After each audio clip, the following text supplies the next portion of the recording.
Yo soy Ramón Torres Molina, abogado y politólogo. He trabajado como abogado desde los años 60, cuando me recibí, 63, en ejercicio de la profesión, como abogado en esa época de organizaciones sindicales. Y ahí tomé contacto con el derecho penal. Si bien eso era una tarea laboral en general, siempre existían detenciones de dirigentes gremiales, de activistas gremiales. Y entonces, además de la facultad, que tuve en derecho penal la mejor clasificación de mi promoción, volví a tomar contacto por esas circunstancias, ¿no? A pesar de que estaba especializado en esa época en el derecho laboral. La actividad política me llevó a la cárcel 10 años en 2 etapas. En la cárcel, siempre lo repito, algo se puede hacer con el derecho. Y ahí redacté modelos de habeas corpus, modelos de amparos. Y a los habeas corpus les di un enfoque distinto al que le daban los abogados que estaban en libertad, y eso, con esa interpretación, se fue poniendo en libertad por fallos de la Corte a los presos políticos a disposición del Poder Ejecutivo, ¿no? Con mucha demora, pero iban saliendo, ¿no? Mi habeas corpus, el personal mío duró unos 5 años, ¿no? Un trámite que debe ser muy breve, ¿no? Pero en definitiva la Corte resolvió mi libertad, ya en el año 83, cuando terminaba la dictadura. Y también anteriormente había tenido ejercicio en materia penal como fiscal de primera instancia del Tribunal Superior de Justicia de la provincia de Santa Cruz. Me detienen en Santa Cruz el 24 de marzo del 76, la segunda detención larga que tengo, ¿no? Entonces, cuando salgo en libertad en el 83, con todo el peso de una derrota político-militar que nos habían destrozado, lo único que tenía era el ejercicio de mi profesión, el conocimiento del derecho penal, y en particular algo que siempre lo señalaban los abogados que habían defendido presos, tenía experiencia en la instrucción de sumarios por haber sido fiscal, y que es algo distinto a la defensa. Y nosotros, cuando yo salgo en libertad, y todos los que sostienen una concepción similar de que había que desarrollar a fondo las investigaciones por violaciones a los derechos humanos y avanzar en ese sentido, darle otro enfoque al predominio de las ideologías de la seguridad nacional y que respaldaban al terrorismo de Estado, entonces esa experiencia en instruir sumarios es similar a la que puede hacer un abogado querellante, que tiene mucha actividad y sirvió mucho, ¿no es cierto? Entonces yo, ni bien salgo en libertad, incluso estando con libertad vigilada, empiezo a hacer denuncias en La Plata, donde no me podía mover por la libertad vigilada que tenía. Empiezo a hacer denuncias sobre todo de los compañeros que habían salido en libertad y que tenían alguna dificultad, o denunciaban hechos de los que habían sido víctimas, ¿no? Eso es en el año 83, durante la dictadura todavía, y encontrándome en situación de libertad vigilada, ¿no? Encontrándome a disposición del Poder Ejecutivo en esas circunstancias, en esas condiciones. ¿Es en el marco de algún organismo? Entonces, a partir de eso, ¿qué hago yo? Yo lo hago individualmente, con los compañeros, ¿no es cierto? Con los compañeros que necesitan algo, ¿no?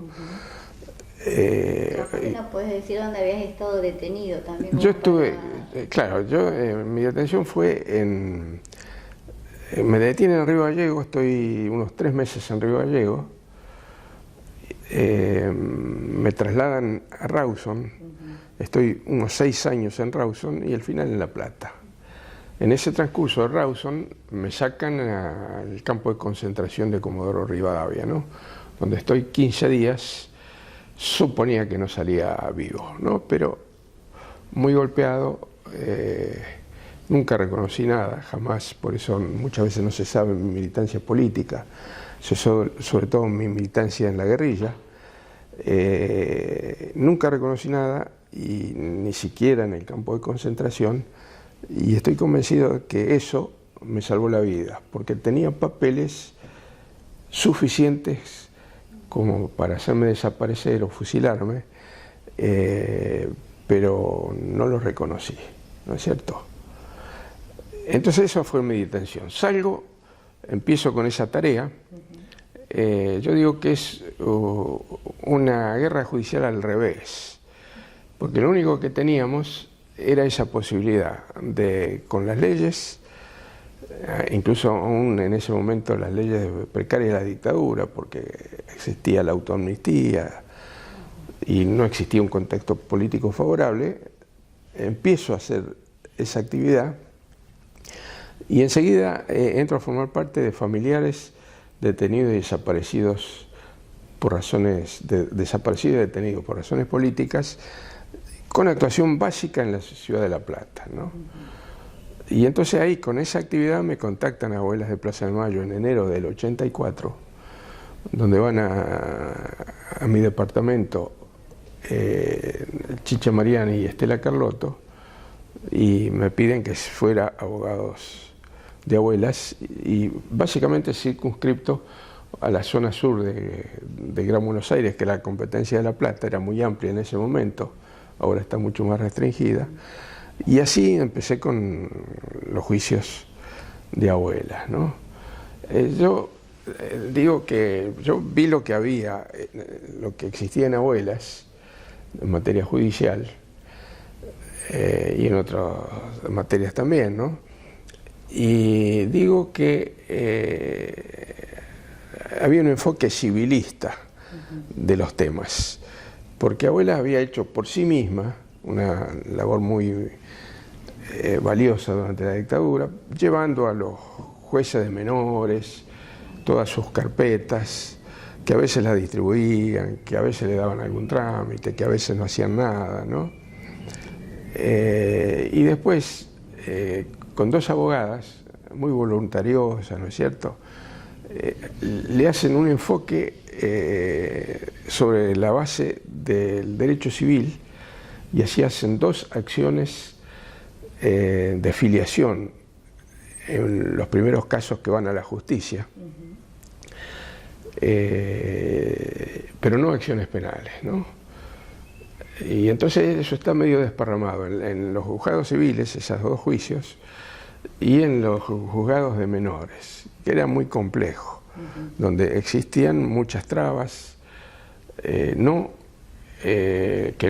existen o que se superan en el ámbito penal, si es que existe voluntad y decisión de los jueces penales en proceder en un sentido, ¿no?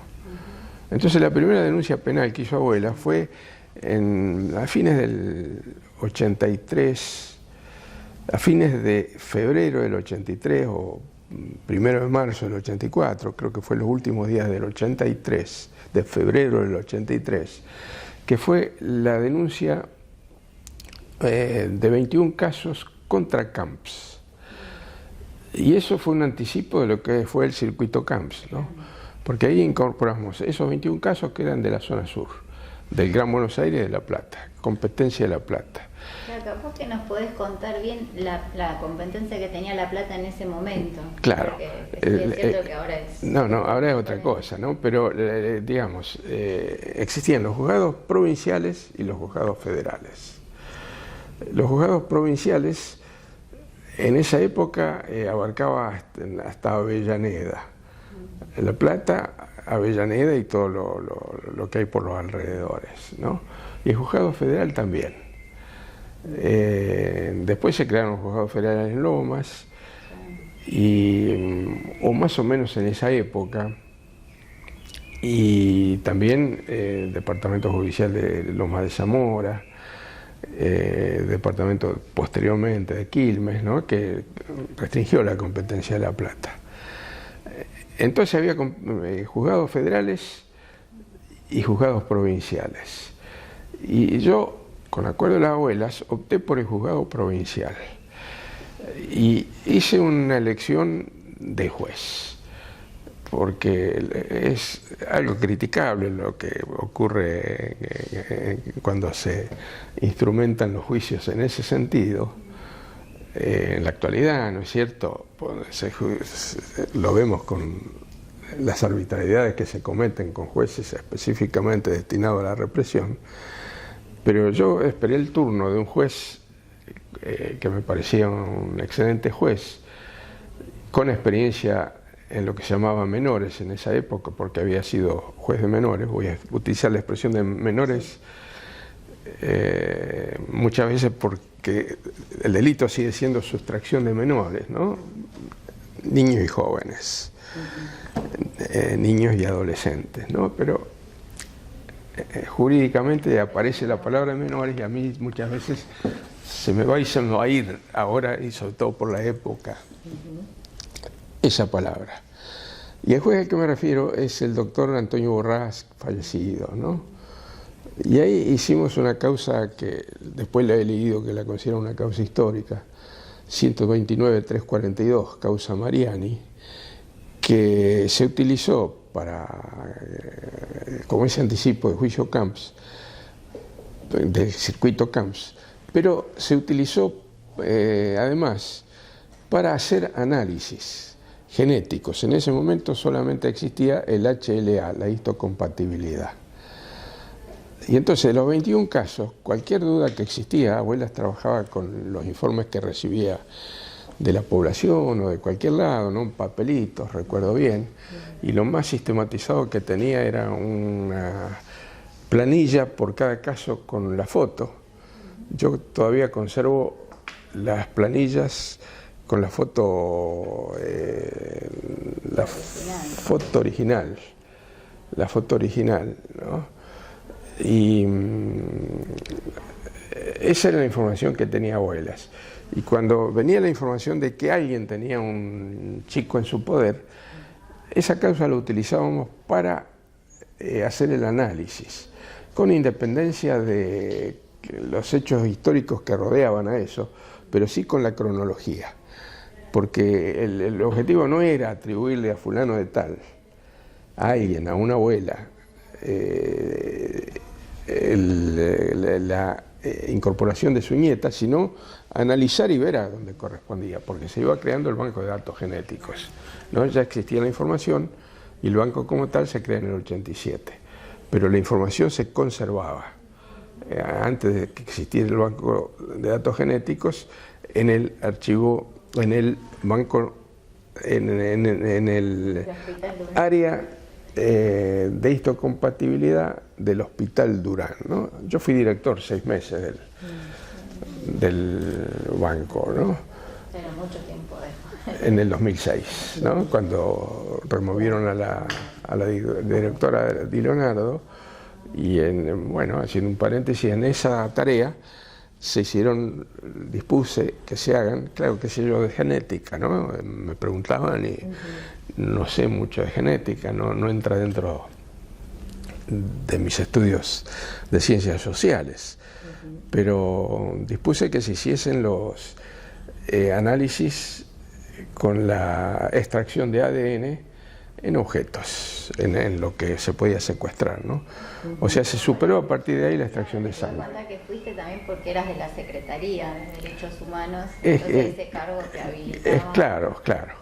Es cierto, ¿no? Porque había todo un conflicto en eso. No es que iba por Abuelas, sino él... No. Yo iba, claro, siempre me consideraron, porque también seguía siendo abogado de Abuelas en ese momento. En ese momento tenía un cargo del Ministerio Público. En ese momento tenía el cargo en la unidad de investigación. 2006, sí. En el cargo de la unidad especial de investigación referida a niños desaparecidos. Y en esa condición fui una especie de interventor durante 6 meses en el Banco Nacional de Datos Genéticos, ¿no? Volviendo atrás, esa causa Mariani, que es muy importante, la tiene digitalizada la asociación ANAI. Y yo esa causa, en su momento, cuando Chicha Mariani estaba en Abuelas, le entregué la fotocopia de 3 o 4 cuerpos, los primeros cuerpos, ¿no?, que los conservaba Chicha Mariani. Además esa causa, para nosotros, que venimos mucho tiempo después, como son las causas madre, le decimos, porque la misma causa Chorovic de Mariani estaba en La Plata, en el juzgado de Morón, por ejemplo, después se replica, ¿no? En el después juzgado de acá de va a otros lados y va sobre todo a la causa, al juicio a las juntas, ¿no? Va al juicio a la junta. Abiertas las causas todavía. Claro, la parte de los padres va a la junta, se va a otro lado. Y la causa queda en La Plata con esta tarea, ¿no? Después el juez Borrás se jubila y la dividen a la causa por casos, ¿no? Entonces ya se complica más, no tuvo la función, pero varios años funcionó en ese sentido, ¿no? Por ejemplo, ahí, a partir de análisis ordenados ahí, se permitió la identificación de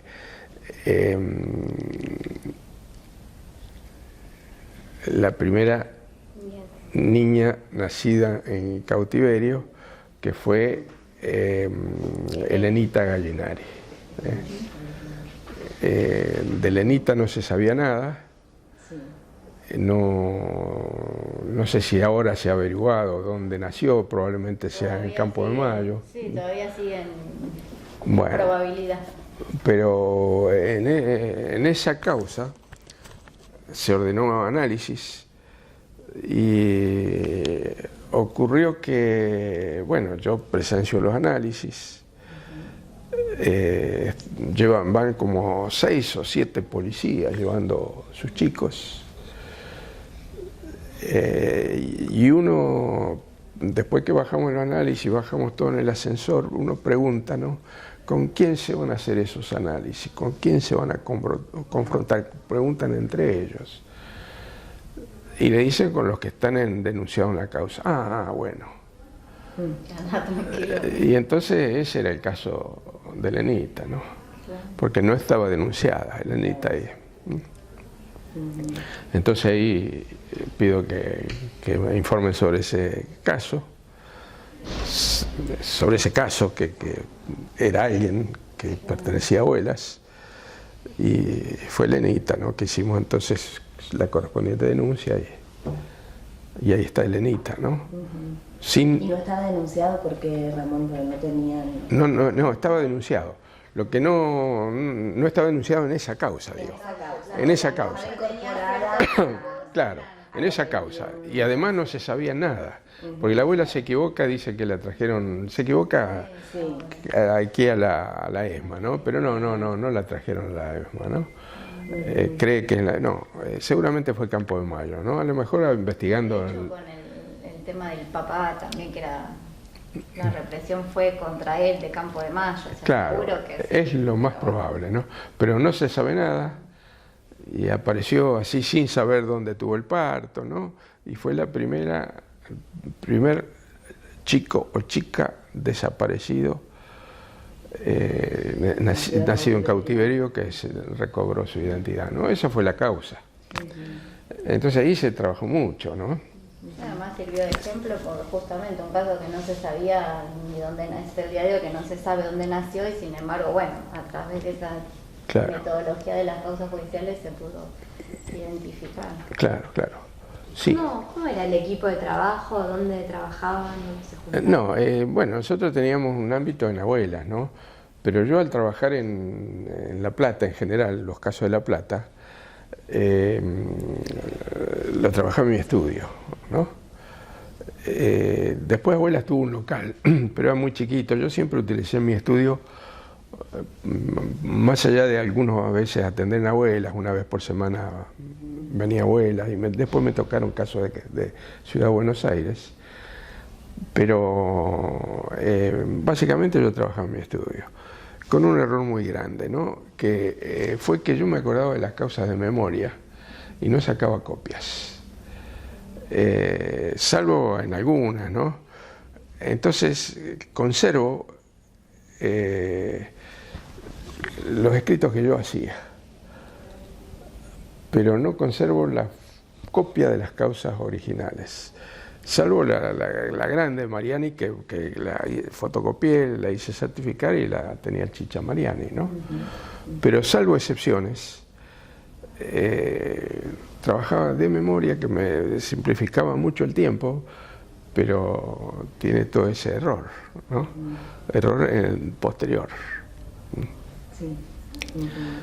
Bien, y ahí en esas 21 casos, dijiste, de esa primera causa, sí. ¿Cómo era la relación con las familias?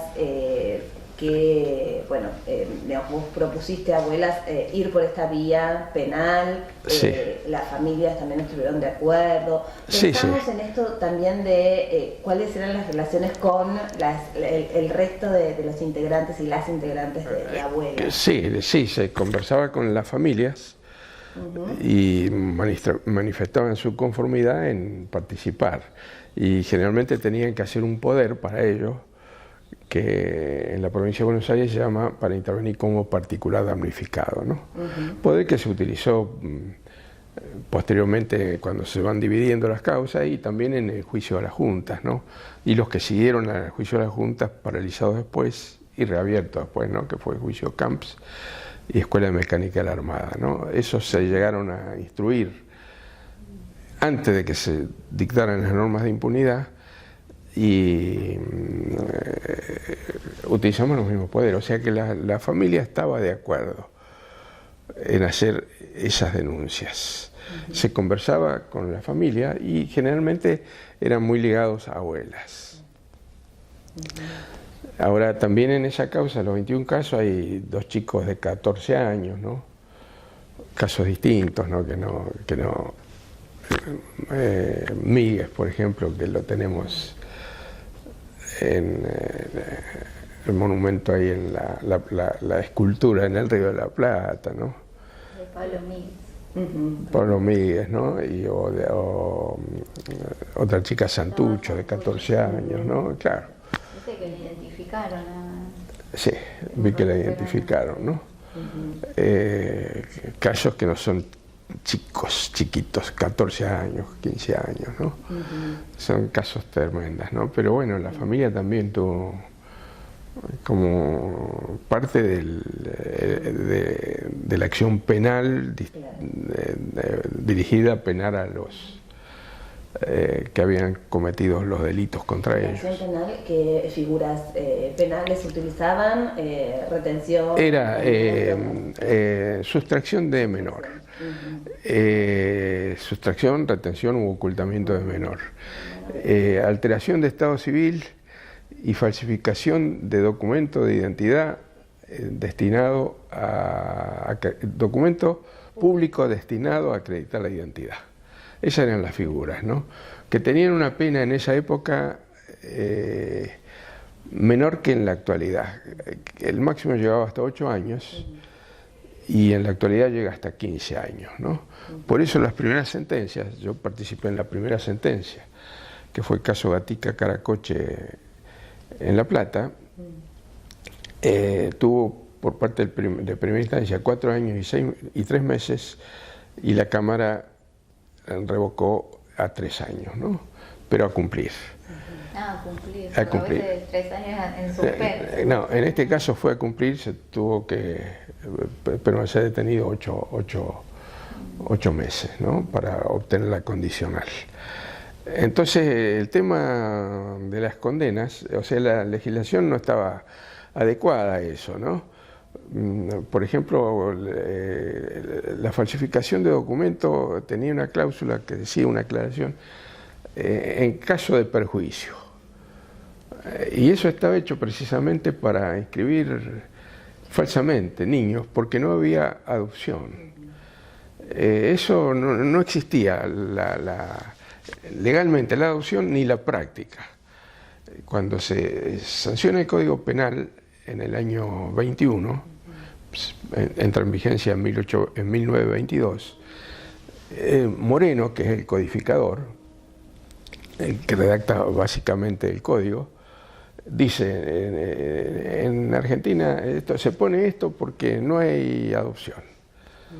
Y no es una práctica. Claro, uno observa las prácticas sociales, sobre todo en el interior del país, y había criados, había agregados a la familia, que formaban parte de la familia, que no se les falsificaba la identidad, que tenían trato familiar, y a veces por ahí eran inscriptos como propios. Y ahí estaba esa clausulita, no se los penaba. No es el caso de un menor sustraído, de un niño sustraído, menor de 10 años, ¿no?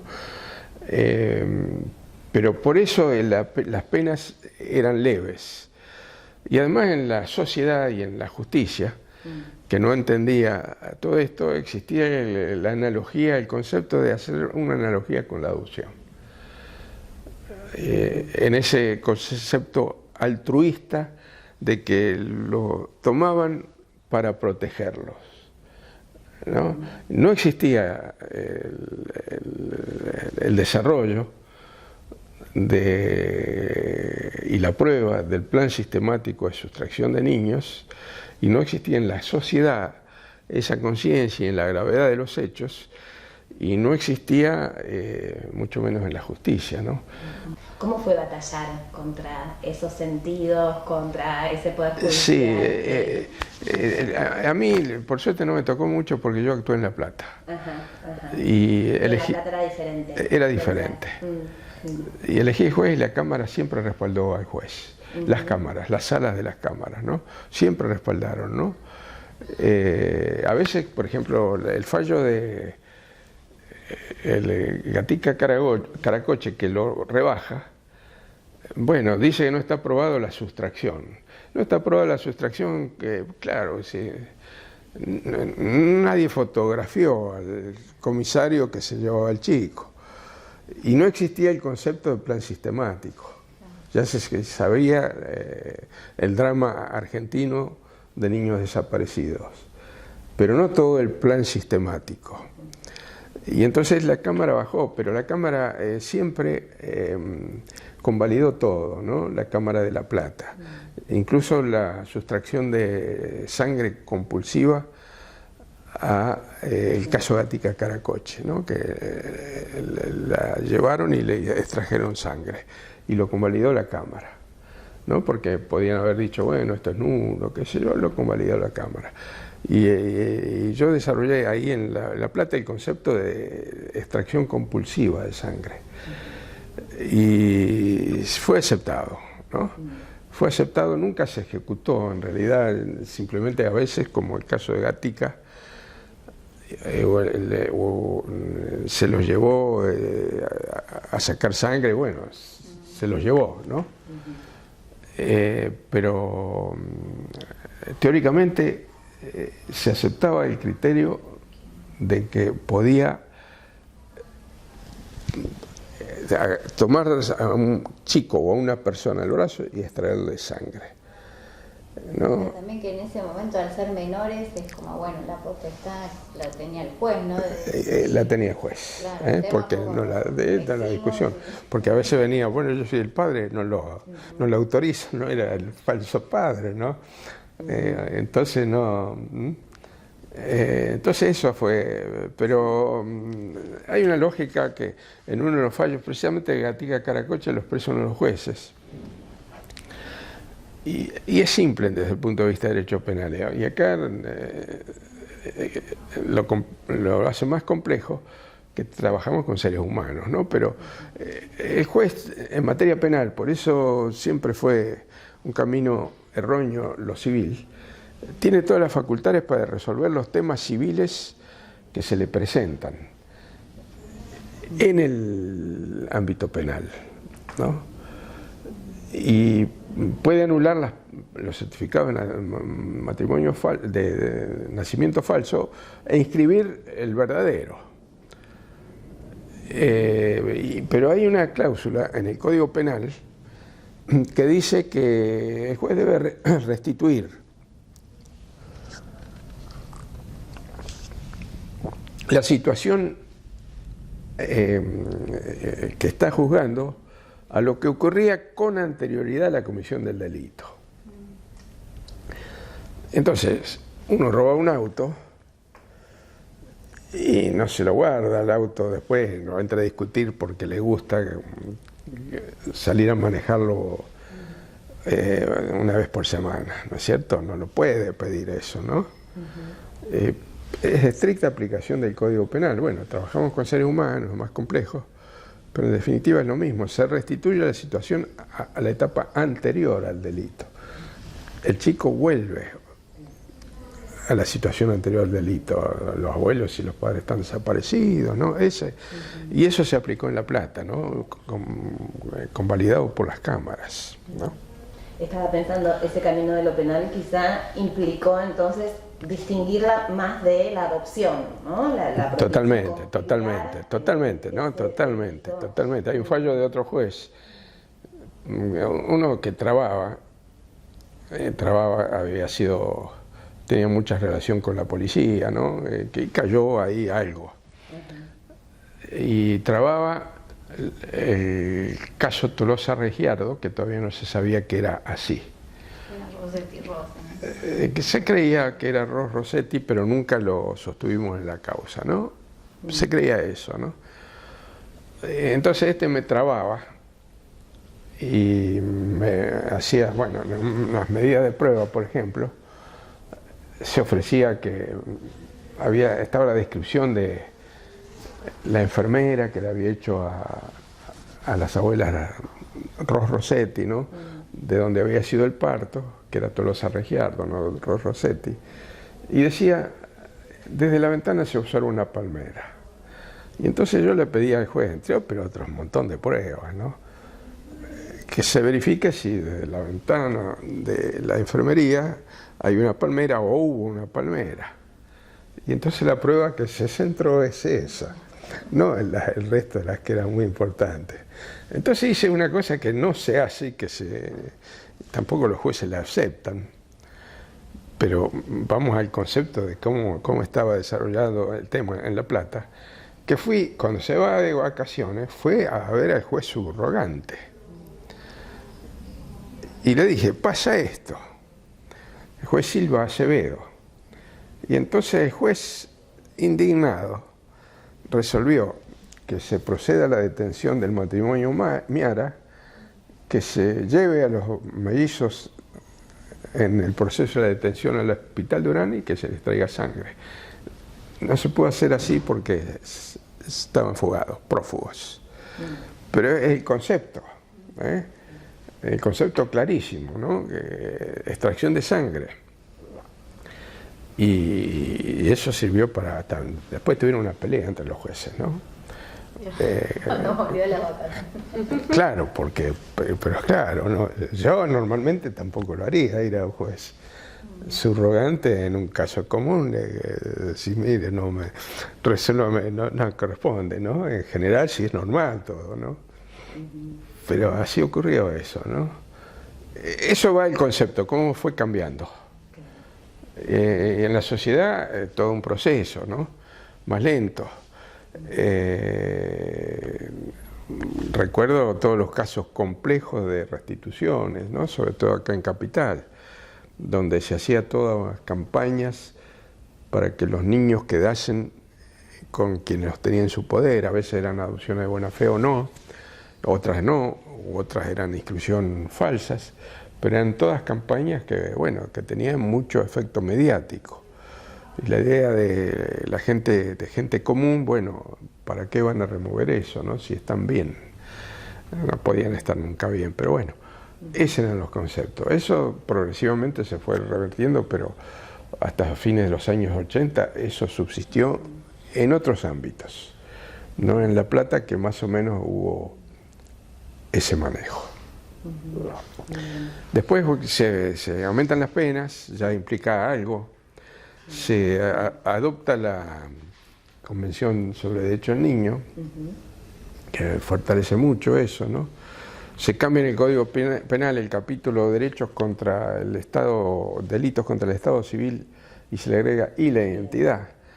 Yo la primera vez que tengo un planteo en casación, ya más por los años 2000, representando abuelas, sostengo la identidad es algo permanente, o sea, no se puede tomar un tiempo de prescripción o que el delito se cometió tal fecha porque inscribió la partida o porque usó el documento, ¿no? Es un estado permanente que se está cometiendo la violación del delito y termina cuando se restituye, se adquiere el verdadero ejercicio del derecho a la identidad. Y el primer fallo ese no lo tomó casación, ¿no? Yo creo que ahora me parece que van por ese camino, no estoy muy seguro, no he seguido mucho la jurisprudencia. Hay casos que sí, casos que no. Claro. ¿Viste el de Mendoza en el Poblete Moyano? Sí. Fue bastante complicado. Sí. Ahí los jueces. Sí. Pero yo la primera vez de casación yo sostuve eso, ¿no? El caso Gallo Sanz, ¿no? Ahí sostuve eso, pero claro, no. En una reunión de abogados que coordinaba en ese momento de abuelas, bueno, le digo, esta es la posición, pero la doctrina no me acompaña, ¿no? en esa posición, ¿no? Hasta ese momento. Pienso que sí ha avanzado. Sí. También volvamos a esos primeros años, sí. ¿no? Que vos decías, bueno, convencí esto de comenzar por la vía penal. Eso también tuvo incidencia en otros casos que se estaban llevando acá en Capital, en Ciudad de Buenos Aires. Esa es una pregunta. Y la otra parte, bueno, ¿qué relación había? Ya nos contaste que tenías mucha memoria y recordabas, pero tenías asistentes, había otros colaboradores que te pudieran dar una mano. Sí, al principio no, en La Plata, digamos, ¿no? Porque aquí había abogadas. Ajá, sí. en Capital, ¿no? Sí, Mirta Guarino y Norma Maratea.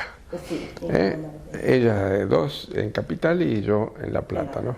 Después se fueron incorporando otros abogados que colaboraban. Lo mismo en La Plata. Pero ya años después. Así que bueno, ese era el trabajo. A veces me cayeron casos de Capital por algunas circunstancias. Recuerdo el caso de Carlita Rutilo Arté, ¿no? Que yo lo llevé no al principio, pero... No, tal vez preguntar un poco por esto un poco de la cotidianidad de La Plata, porque es mucho menos lo que sabemos, entrevistamos a toda gente de Capital, entonces no sabemos mucho sobre cómo era la casa abuelas, incluso físicamente el espacio. El espacio de abuelas, pero fue muy tardío, ya en los 90. Y es un espacio, una oficina muy chiquita en una galería que arriba tiene oficinas, ¿no? Creo que sigue siendo el mismo. Y las abuelas, ahí ellos desarrollaban la actividad de información de casos, ¿no es cierto? Se pasaban casos a Buenos Aires. A veces casos que se pasaron tardaban mucho tiempo en resolverse, ¿no? A veces, qué sé yo, uno ve los casos porque demoraban, ¿no? Pero que han pasado y a los 20 años después se han resuelto grandes, ¿no? Por eso muchos casos así, ¿no? Y lo mismo de Capital, mandaban así casos que podían corresponder a la jurisdicción de La Plata y se trataba de hacer los análisis ahí. Pero yo básicamente trabajaba en mi estudio, ¿no? Ese es... ¿Y había unas reuniones que se daban? Yo iba a abuelas y charlábamos, ¿no? Pero no la orientación jurídica, ¿no? No la orientación jurídica. ¿Te acordás de las abuelas de La Plata? Sí, Pereira, ¿cómo se llama? Coqui Pereira, de Pereira, ¿no? Coqui. ¿Cómo es el apellido? Azarri, Jorgelina Azarri. Azarri. Jorgelina Azarri.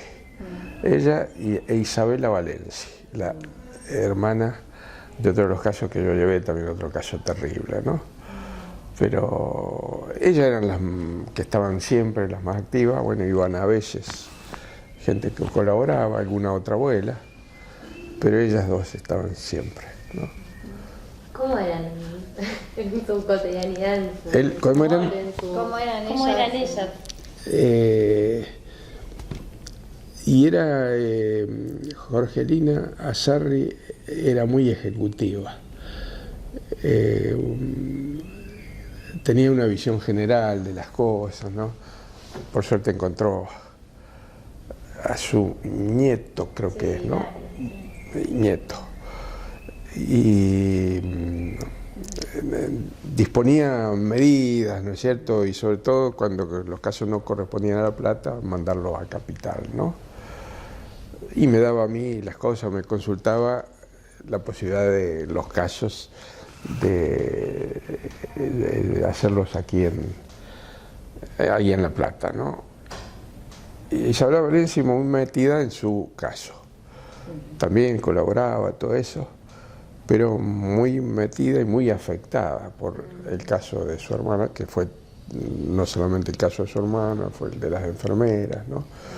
Y el destino que pudo haber tenido la chiquita que nació, que los médicos dicen, y después lo he visto en los juicios, que no estaba en condiciones de sobrevivir, ¿no? Por las condiciones en que había nacido, ¿no? Inés es neonatóloga, conoce mucho de esos. ¿Cómo? Licha, de Licha. Licha de la Cuadra. ¿Qué pasa? Si te acordabas de Licha. Ah, de Licha de la Cuadra, sí. Me acuerdo mucho de Licha de la Cuadra, pero no iba mucho a la filial La Plata. Licha trabajaba más en Capital, o sea, tenía mucha relación con Capital. No estaba permanentemente en La Plata. Pero sí, Licha también fue una primera presidenta abuela, también tenía mucha visión de las cosas, ¿no? Y a lo mejor era una especie de representante de La Plata en abuelas, en la comisión de abuelas, ¿no?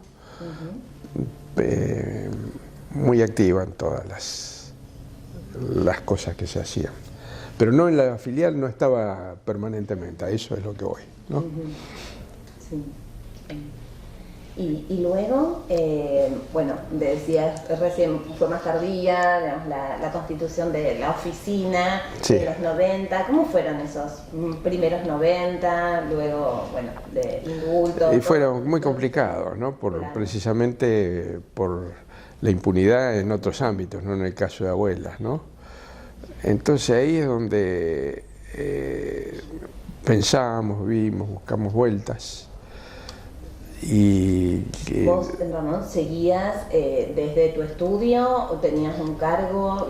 ¿Cómo fue tu desarrollo profesional? No, yo seguí trabajando normalmente en abuelas y en las familiares también, pero familiares se agotó en algún momento porque estaban las leyes de impunidad y creo que dejé de ser, yo fui el último abogado de familiares en ese momento, y creo que dejé de ser abogado en el 92, me parece, ¿no? Porque no había casos ya, pues estaba todo cerrado. Y familiares después me llama cuando se reabren los juicios, ¿no? Así que fui de nuevo el primer abogado de familiares, ¿no? Pero yo tuve con licencia en abuelas del 97 al 2001 porque fui diputado. Pero seguí con algunos casos y ante la impunidad,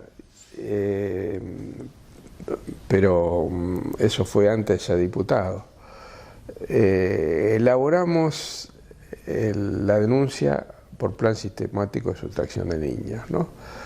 Que fue conversaciones, a veces con diferencias, ¿no? Pero con Pedroncini. Y bueno, esa denuncia se hizo en diciembre del 96. Y ese fue un impulso muy importante porque reabrió todo, por los principios que se fueron elaborando ahí, ¿no?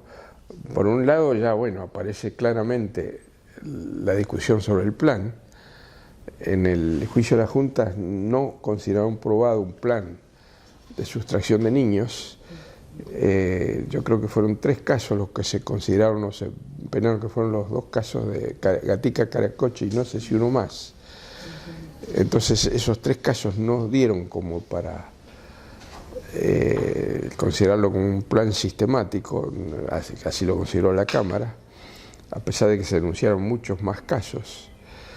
Y la denuncia por el plan sistemático, con alguna documentación que se mencionaba, con básicamente el documento de instrucciones sobre la forma de proceder en el caso de hijos de subversivos detenidos, cuyo contenido no se sabe, ¿no? No se sabe, podrían decirse, deben ser devueltos a sus padres.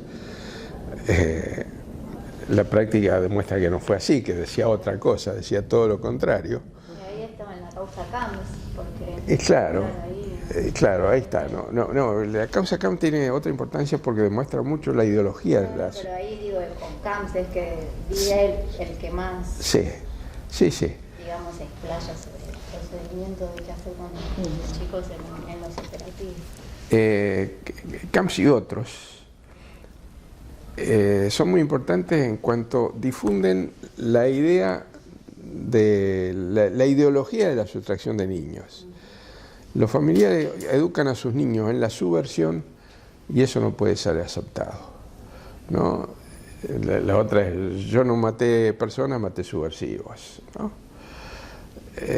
Y se atribuyó a 500 subversivos haber matado en una entrevista que le hicieron en España y que después negó, ¿no?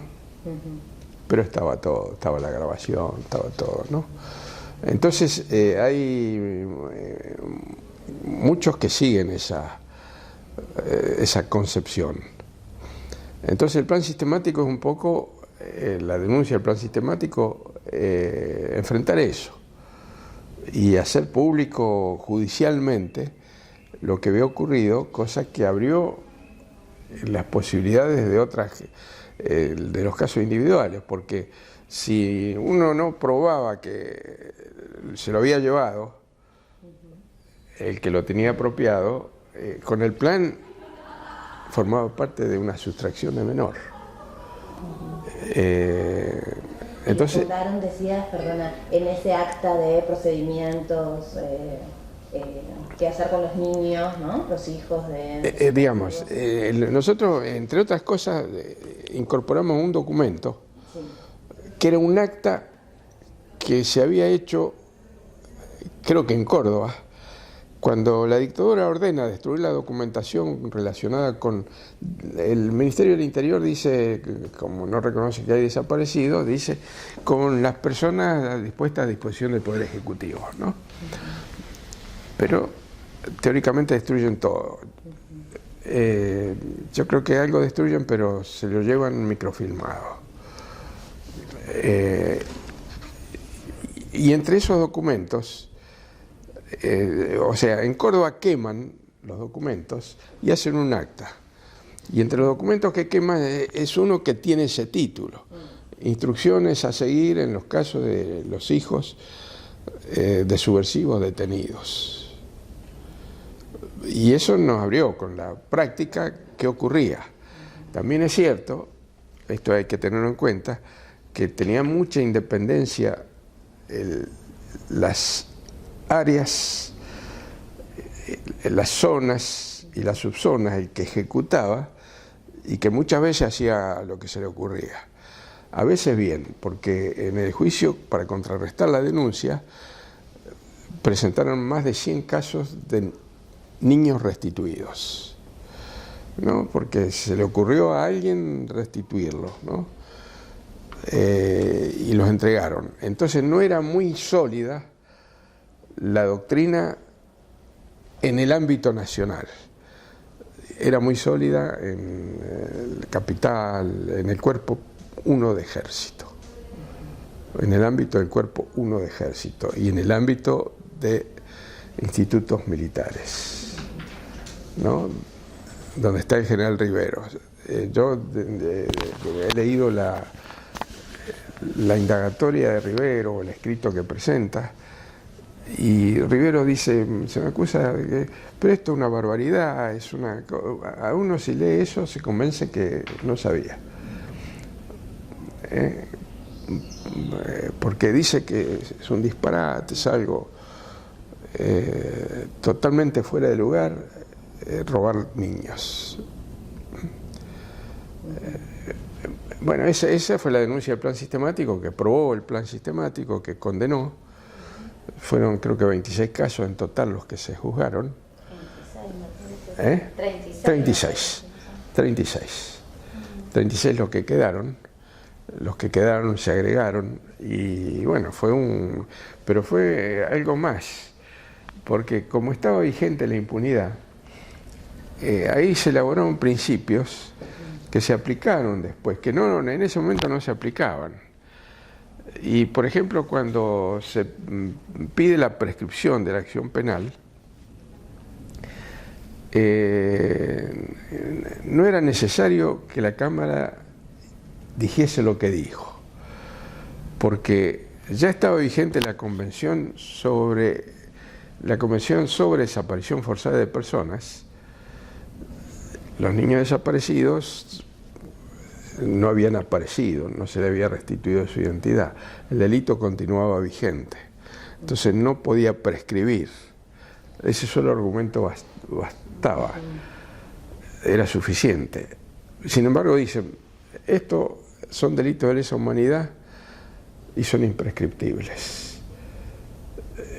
Entonces eso se utiliza en los casos generales. Se va desarrollando esos principios en los casos generales, lo mismo que hizo la Corte con los casos de extradición de personas que habían actuado en el genocidio nazi. Y le otorgó la extradición, caso Priebke y Schwamberger, aplicando esos principios. Pero acá no se aplicaban porque estaban en la impunidad, pero después todos esos elementos fueron aplicándose antes de que se anulasen las normas de impunidad. Aparte la discusión de que eran de lesa humanidad que antes no se había dado. Por eso. O sea, nosotros, la primera etapa y el juicio a la Junta se hizo con el Código Penal y la Constitución. En el plan sistemático ya utilizamos los tratados internacionales. Y después lo fortaleció la Convención Constituyente del 94, donde le dio jerarquía constitucional, ¿no? Yo fui convencional constituyente y presenté el primer proyecto específicamente que le daba jerarquía constitucional a los tratados. De otra forma lo que salió, pero le daba jerarquía constitucional. Y eso fue una puerta importante, digamos, la resolución de la Convención, para el avance y para enfrentar la impunidad, para cuestionar la impunidad. Y bueno, a partir de 2003 eso tiene otro enfoque. O sea, yo seguí con Abuelas en el plan sistemático mientras fui diputado, retomé cuando dejé de ser diputado, Abuelas, seguí con el plan sistemático, seguí con Abuelas, hasta que tengo la incompatibilidad para el ejercicio profesional por ser designado presidente del Archivo Nacional de Memoria ahí, siendo subsecretario entonces, y no pude ejercer la profesión. Así que ahí terminé con Abuelas, en ese aspecto. Pero ya llegamos a esta época, más o menos. O sea, estuve 24 años. 24 años. Sí. Y me quedaba pensando, habías comentado las diferencias quizá con Pedroncini en ese momento. Bueno, esto también tiene la firma de otros muy prestigiosos juristas, sí, ¿no? Bayún y Mayer, ¿no? Los dos son brillantes y Mayer muy de acuerdo en lo que yo planteo, lo que estoy planteando, lo plantea él es un maestro en Derecho Procesal Penal, ¿no? Yo soy peleador en Derecho Penal, ¿no? Pero Baigún, los dos, Baigún y Mayer, profesor, uno de Derecho Penal y otro profesor de Procesal Penal, y Mayer coincide o desarrolla todo lo que digo yo sobre la pericia. O sea, yo digo lo que dice Mayer en la pericia compulsiva de extracción de sangre, ¿no? Ya está superado por el ADN de otra manera. Pero bueno, eso es posible. ¿Y cómo se juntaron? ¿Cómo fue, bueno, esa construcción colectiva también, ¿no? Sí. Y que fue reuniones parciales, ¿no? Después más generales, ¿no? Recuerdo a Estela, que estaba en las reuniones, Peroncini, estaba yo, ¿no? Se hizo la idea, en principio, de que interviniesen las abuelas en forma personal, no como abuelas, porque se le pedía informes a abuelas. Entonces, después se superó eso y, bueno, intervinieron la asociación. Pero fue todo un intercambio de ideas, ¿no? En ese sentido. Y con la idea de, para evitar temas de cosas juzgadas, centrada en la cuarta junta, la que no había sido juzgada, pero después se amplió. Pero fue la estrategia esa. Esa fue la estrategia. Siempre tomando alguna estrategia particular, ¿no? Lo mismo por abuelas y también por familiares. Yo fui a la Corte Interamericana a la Comisión Interamericana de Derechos Humanos con las dos primeras denuncias de impunidad por las normas de impunidad, la obediencia debida y el punto final, ¿no?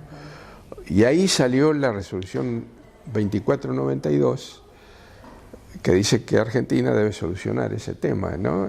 Investigar las violaciones de derechos humanos, sancionar a los responsables, ¿no? Es la primera norma que cuestiona la impunidad en Argentina. Y por abuelas, en la discusión de la guarda de los menores, de los niños, Reyardo Dolosa, fui a la Comisión Interamericana que resolvió una medida provisional o cautelar, en un lugar se llaman de una manera y en otro de otra, y en la Corte de otra, la Corte Interamericana, que no cumplió el Estado. Entonces la Comisión fue a la Corte Interamericana de Derechos Humanos, el primer caso argentino que llega a la Corte Interamericana de Derechos Humanos, un caso de abuelas, y mientras estaba en la Corte, la justicia argentina lo resolvió. No dice que es por la Corte ni nada, ¿no? Todas las resoluciones de los organismos internacionales aparecen como resoluciones autónomas de la justicia argentina. Pero en realidad son resoluciones que vienen de otros organismos. Se hace todo un trabajo sobre los juzgados o cámaras que corresponde y bueno, adoptan esa posición, porque si no es sancionar al Estado. Y eso también fue conocer, ¿no? Un mundo nuevo y comenzar a construir. Totalmente, totalmente. ¿No? Totalmente, sí. Sí, yo intervine bastante en la Comisión Interamericana y claro, era nuevo. Todo era nuevo, ¿no? Porque lo que yo apliqué en todo esto fue algo que no había estudiado en la facultad. No había estudiado en la Facultad de Delitos de Lesa Humanidad, a lo mejor algo habíamos visto, ¿no? Por los crímenes de guerra, el juicio de Nuremberg, ¿no? Pero todo lo que viene a través de los convenios internacionales, que ahora son los fundamentos de todos los juicios, son nuevos. Y fue comenzar a conocer, ¿no? Las convenciones, los tratados. Todos los tratados, claro. Porque acá, hasta el año 92, que hay un fallo de la Corte, el tratado se consideraba que la ley posterior derogaba el tratado internacional.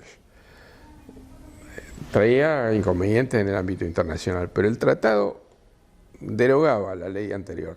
Entonces, ahí estamos fuera de toda la vigencia de las normas de impunidad, es el fallo Ekenmekian-Sofovich. ahí dicen que no, que el convenio está por encima de la ley. Pero venía otra corte y podía decir lo contrario, como dijo en casi toda su historia anterior. Y entonces eso se consolidó con la reforma constitucional del 94, que estableció el tratado está por encima de la ley. Entonces ahí no hay ninguna duda, se aplica el tratado. Antes mencionabas también la Convención sobre los Derechos del Niño, sí. ¿no? ¿Fue operativa? ¿Sirvió para fundar argumentos? Progresivamente sí. Ajá.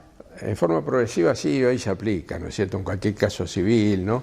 Pero ahí están las cláusulas argentinas, ¿no? Lo que llaman las cláusulas argentinas, 6, 7, ¿no? El derecho a la identidad, ¿no? Todo eso contrarresta toda la ideología de sustracción de chicos, ¿no?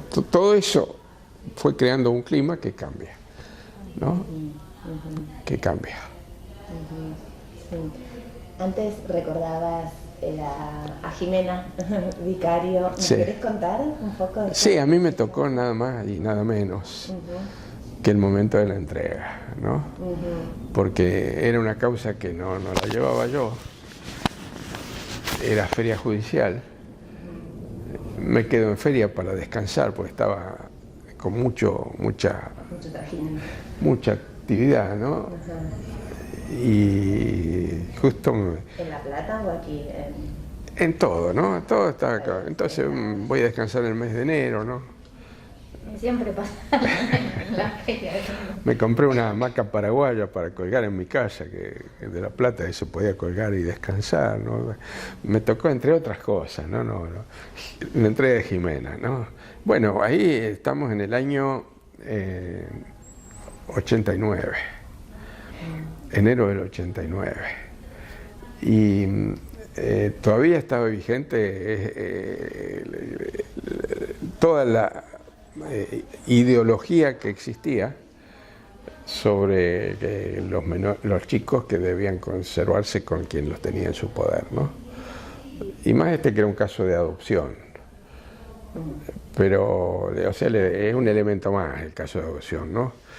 Y entonces eso, horas y horas en el juzgado ese día, de enero del 89, para decidir el traslado, ¿no? Con Jimena que lloraba, que no quería, con todos los medios, ¿no?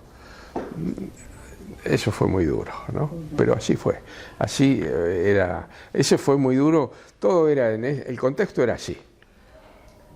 Se utilizaba la televisión con los mellizos Reggiano Tolosa, se utilizó mucho la televisión, ¿no? En contra de todo eso. Bueno, eso se concentró un día, que era el día en que la tenían que entregar y en que la abuela se fue con Jimena. Después no, vi otros casos mucho más simples, ¿no? El de Lita Gallinari. No fue tan explosivo. Otra cosa, ¿no? Totalmente, ¿no? Yo soy tu abuela, le dice, qué sé yo, en el juzgado de menores, ¿no? Todo tranquilo, ¿no? Él estaba buscando, ella, su familia. Le habían dicho que no era hija de los que lo tenían, estaba buscando. Y María Eugenia Gatica también, anterior. También fue primero muy traumático la búsqueda, ¿no? El chico que se llamaba Felipe, el chico no fue sustraído, fue perdido. Digamos, lo que quedaron unos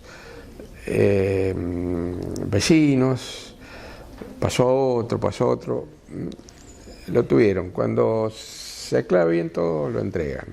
Felipe, no hay problema en esa entrega. Lo de María Eugenia es muy conflictivo porque la tiene un comisario, se fuga el comisario, el primer caso que hay condena, ¿no? De abuelas. Se escapa, la lleva y después está mucho tiempo prófugo, ¿no? Elenita fue llevada a Pergamino o a San Nicolás. María Eugenia. María Eugenia, a Pergamino. Fue llevada a Pergamino, ¿no? Donde la maestra hace la denuncia. si vos me comentabas eso. La maestra llama a la radio local diciendo que hay una alumnita de ella. Es una situación extraña. Claro, y bueno, estamos así en una situación complicada, ¿no? Entonces después se resuelve presentar el comisario y lo hace en la casa del juez. Y bueno, los padres también, ya está todo en alerta, ¿no? El comisario detenido, ¿no? Queda detenido, todo en alerta. Bueno, yo también veo eso, los padres con el álbum, ¿no? Fue muy traumático todo, no el momento del contacto con los padres, ¿no? No el contacto, ¿eh? ¿Y lo viste ayer? No la vi. ¿No? Ah, porque viste que estaba Felipe, María Eugenia y Ana María. Es que yo no los... Ana María también. No, yo me cruzo y no los ubico. Ah, y hoy no venía Felipe. Ahora fijemos, no, creo que venía para acá. No, qué lindo. No los ubico. ¿Eh? No los ubico, quiero decir... Que no estén, claro. Y a Ana María le pasa también que nos mira, ¿viste? ¿A dónde vive Ana María? Y viven en Brasil. En Brasil, sí. Sí, en Victoria, en el Sí, norte. sí. Pero siguen juntos con... No, y están separados. Oscar, o sea, se separaron. Sí, Oscar fue me a acuerdo. Brasil y después falleció Oscar. Ah, no sabía eso. Sí, falleció, no me acuerdo, pero era 3, 4 años. No sabía. Sí, hace poco entró eso. Y otro caso, no sé si recordás, Paula Logares. Pero Paula Logares no lo llevé yo y es uno de los casos que se hizo acción civil. Ajá. Y después se denunció. Se hizo la denuncia penal, ¿no? Entonces era complicado porque tenías que resolver las cuestiones civiles. Claro. Pero nunca, no, yo no intervine, lo vi, lo observé, pero a mí me sirvió para... ¿Cómo era esto de la acción civil primero, no después? Y bueno, no, creo que hay que ser penalista para tener enfoque penal. Claro. Y no, si no es un caso de alguien que duda la identidad, que bueno, hace una acción civil. Es lo normal cuando vos dudás una identidad, si el padre es una persona u otra persona. Suponete que una persona dice, yo soy padre de tal chico, Sí. que tiene un matrimonio y que tiene un marido. Bueno, yo hago él puede hacer una acción de filiación. No hay delito ahí. Entonces eso se maneja por el problema del tema civil, no podés hacer una denuncia penal. Pero en estos casos de sustracción de chicos hace una denuncia penal. Claro. Entonces la denuncia fue posterior. Entonces ahí en los juicios civiles intervenía además los jueces de menores cuando correspondía. Entonces era muy complicado. La justicia penal... Con la justicia penal, los jueces de menores tampoco intervenían, No. iban a otro... A veces lo daban porque para sacarse encima Terminaban competencias. algún problema concreto, ¿sabes? Pero en general no. En general ellos mismos resolvían, ¿no? Por ejemplo, el caso de Lenita Gallinari, el juez dio competencia al tribunal de menores porque el caso no era de La Plata. Estaba en el aire el caso de Lenita, no se sabía el lugar, ¿no? Donde había sido secuestrada, no tenía ninguna relación con La Plata. Así que era provincia, nada más. Nada más. No, pero no se sabía dónde había nacido, nada. Entonces ahí dio intervención al juez de menor y después pasó a la justicia federal, ¿no?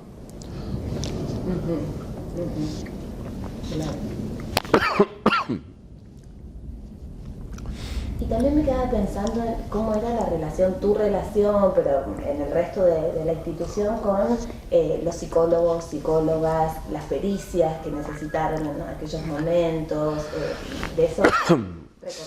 Sí, era una situación, una relación de colaboración, ¿no?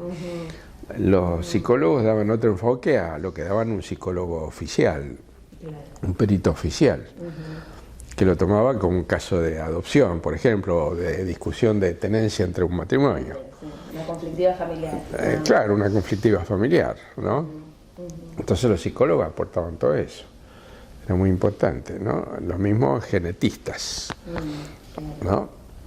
Que dieron todos los primeros elementos, con el HLA, después con el ADN, ¿no? Y ahí también la creación del banco incidió, claro, mejoró totalmente, porque ya ¿dónde se hacen las pericias? Porque siempre había hasta una discusión, ¿no? O si el perito oficial, el perito de tribunales, donde se hacían, muchas veces se hacían de nuevo en la justicia, ¿no? En el caso de La Plata dictaminaba también el perito, favorablemente el perito oficial. ¿A quién se le ocurre esto de crear un Banco Nacional de Datos Genéticos? ¿Qué proyecto legislativo? ¿Recordás quién es? No, es claro, eso no, ya es de abuelas. Es de abuelas. Abuelas va elaborando ese concepto primero con el HLA. Claro. ¿No? La tarea que desarrolla el Hospital Durán, y que se empieza a acumular ahí la información, y a eso hay que darle una forma. Y entonces ahí salió todo el proyecto del Banco Nacional de Datos Genéticos, ¿no? Toda un avance notable. Claro, ya había que reservar las muestras, si no había que claro. Sí, yo creo que hay que revisar bien si todas las muestras se conservaron, si los primeros casos, ¿no? Habría que ver bien, ¿no? Sí, quedó. Lo que pasa es que hay muestras que no tienen ADN, a lo mejor, porque son muestras muy antiguas. La mayoría se actualizó de los casos. Pero el tema ese de las situaciones de no tener que ir de nuevo a dar la muestra y que la muestra pueda quedar en reserva, eso fue lo que dio la idea del banco. Además que en ese momento las reacciones ahora quedan registradas la reacción, ¿no? Sí. En cambio, en ese momento tenían que tener una pequeña muestra para que reaccione y ver cómo reacciona en el momento. Ahí se le hacía una foto y quedaba como la marca, digamos, pero era todo en el momento, no era algo que se podía, el sistema te permitía guardar también, como que fue complejo. Claro. Todo el mundo. Sí, me quedaba pensando, bueno, esto, ¿no? De todo, verlo en retrospectiva y un poco con el acto de ayer, ¿no? Otra época es esta, ¿no? Otra época. Sí, y todo lo construido, ¿no? Claro. Lo que se tuvo que crear. Sí. Y además la validez de los análisis, ¿no? Porque no es que ahora es re común decir, bueno, se hace un ADN, Claro. También en esa época, ¿no? Era todo era raro. No, era rarísimo, claro. Sí. Y también, yendo un poco a aquella época, ¿teníamos alguna pregunta respecto de, en el momento de las leyes de impunidad, de la punto final, obediencia de vida, esto de que no se haya incorporado el robo de bebés allí, ¿hubo alguna incidencia de parte de abuelas? ¿Recordás algo del debate político, si pudieron hacer valer? Yo creo que era considerado un delito muy específico de Argentina y muy aberrante, fuera de todo contexto histórico. Después se han analizado casos de España, casos de Guatemala, que son distintos, en Chile. Este tiene características propias, ¿no? Es distinto a todos los demás.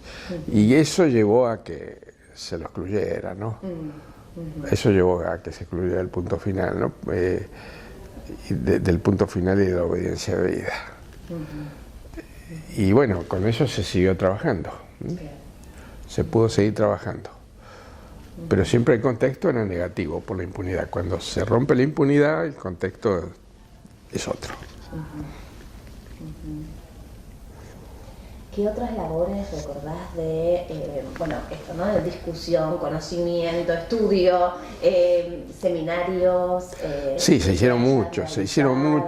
Y sí, bueno, no te voy a poder detallar porque no me acuerdo. Pero están todos los textos.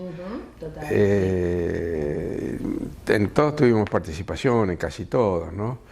Hay un trabajo mío independiente que publicó Abuela, un folletito que era sobre la ley la ley de punto final, ¿no? Sobre la inconstitucionalidad de la ley de punto final. Ni bien se sanciona la ley, Abuela editó ese folleto, ¿no?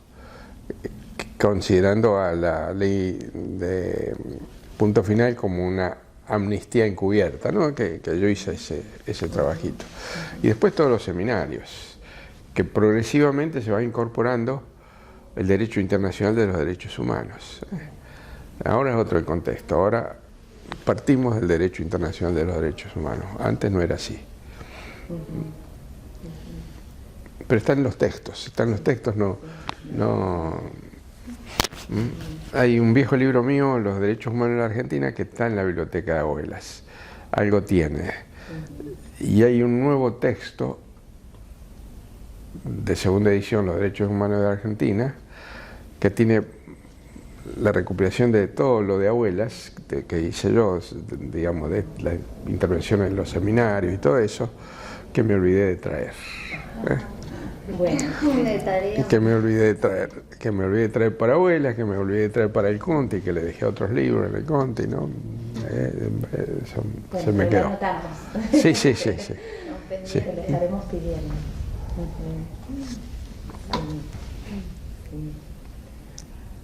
Sí, pensaba también en el juicio del plan sistemático. Sí. Sí. Vos participaste. Pero participé no en el juicio oral porque ya tenía la incompatibilidad, ¿no? Participé sí en toda la etapa previa, la etapa de la denuncia y toda la etapa previa. Instrucción. En instrucción, sí. Sí, en todos los planteos que hicieron ellos de cosas juzgadas, de prescripción. Muchos años duró. Muchos años. Sí. 2012 el juicio. Claro, del 96 al 2012. Claro. Sí. La condena. Y en esos, bueno, estaba pensando recién, ¿no? Esos primeros años 80, vos saliendo de la cárcel, Armando, ¿qué recordás de todo eso en tu vida más personal? Si nos querés compartir, ¿no? El esfuerzo que implicó, cuáles eran las expectativas, bueno, reponer un poco ese contexto y viéndolo desde ahora, ¿no? Con todo lo logrado también, bueno, que... Sí, no, a mí lo tomé como una obligación militante todo eso, ¿no? Después de la represión tremenda, lo que podía utilizar era algo que conocía, que era el derecho penal, ¿no? Que el derecho y el derecho penal, ¿no? Y es lo que hice. Seguramente era, lo veo, ¿no? Ahora con la película sobre el juicio, seguramente era una actividad riesgosa, ¿no? Pero no, yo no lo tomé así, ¿no? Nosotros veníamos de los riesgos tremendos diarios, ¿no? Pero puse todo el esfuerzo en eso. Son muchos años con el esfuerzo puesto en eso, ¿no? Algo se me borró de lo que fui como militante, lo tapó la tarea de derechos humanos de los años 80, ¿no? Bueno, no sé si se borró. ¿Eh? Continuó de otra forma. Se continuó de otra forma, a lo mejor. Pero bueno. ¿Y vos en dónde militabas, Ramón? Que no dijiste.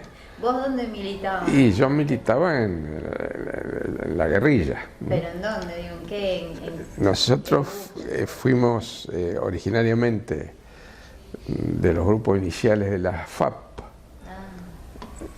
Nosotros iniciamos las acciones en el año 68. Claro, porque vos sos como de los primeros, ¿no? Sí, primero. Y después cuando la FAP resuelven ir a Atacorralo y estamos en desacuerdo, formamos la guerrilla del Ejército Libertador, ¿no? Que tuvo mucha actividad en La Plata, sobre todo, y en otros lugares, que la destruyeron en el año 71.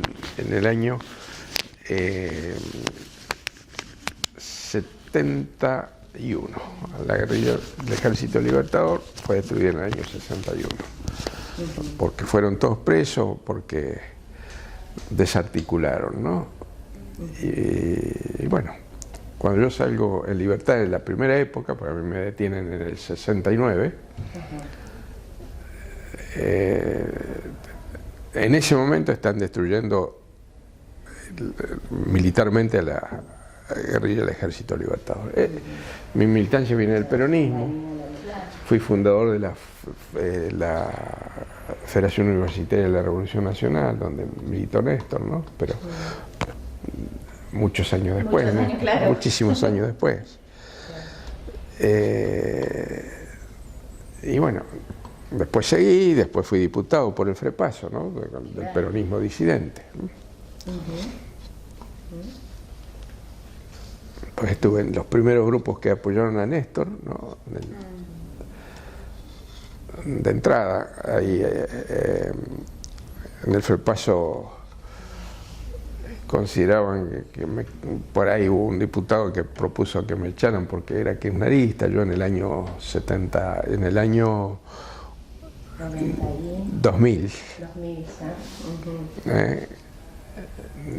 porque había tenido entrevistas con Néstor, ¿no? Cuando él era gobernador y yo era diputado del FREPASO, ¿no? Un gran compañero Néstor, ¿no? Porque yo incluso lo conocí en Santa Cruz antes.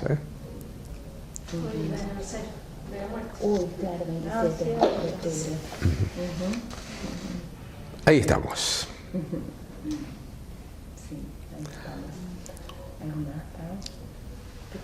En general hacemos dos últimas preguntas. Sí. Una tal vez es un poco más amplia, que es que nos gusta preguntar por las abuelas, sí. Como eran en general algunas que recuerdes, el trato, el vínculo. Y recuerdo mucho, muy bien, ¿no? Recuerdo a Chicha y a Estela, ¿no? Pero recuerdo a muchos más, ¿no? Cada una con su enfoque, pero su enfoque de trabajo, ¿no? Pues si tomamos, recuerdo a Clara Jurado, ¿no? Tomemos las tres, ¿no? Chicha con los papeles, investigando, viendo acá, este puede ser, este no, acá pega, acá no, el otro, ¿no? Chicha en su escritorio, con la memoria, ¿no? Y los papelitos. Estela saliendo hacia afuera, desarrollando bien todo eso, y Clara en las marchas, ¿no? Con el cartel, ¿no? Por ejemplo, ¿no? Pero me acuerdo de todas de esa primera época, ¿no? De todas.